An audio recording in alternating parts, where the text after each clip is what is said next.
holding on to past hurts? Have you found yourself clinging to past grievances, unable to release the pain? What steps might you take to begin the journey towards letting go? And I believe sometimes it's not intentional, where we have our past grudges or grievances or things that we need to forgive and release, but we get so busy that we bury things under the rug. We don't have time to deal with them. But I believe at some point in our life, those things will come back to us. And I also believe that sometimes where God wants to take us, because we have not dealt with past mistakes and forgiveness, we are unable to move into that territory. And I am reminded of even Joseph.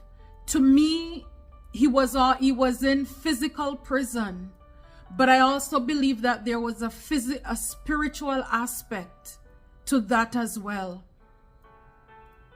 because he was broken by his brothers, and now he was in prison with men who he need to look at as not every man is bad.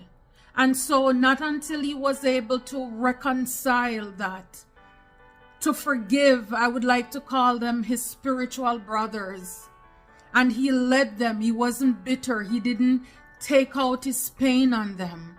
He loved on them. And at the opportune time, then God moved Joseph into the palace, into a bigger role, a bigger position, where he will now be serving more people.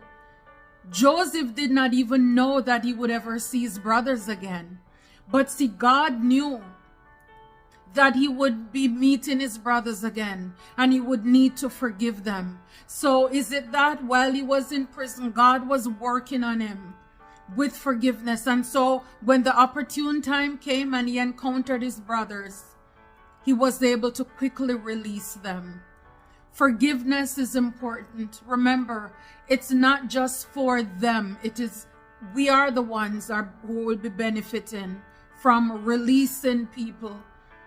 Vengeance is mine, said the Lord, I will repay. And this is from my book, Godfidence, Courage to Heal, Power to Rise. Let the healing begin, so that we can move boldly into the promise, into the purpose that God has in store for us.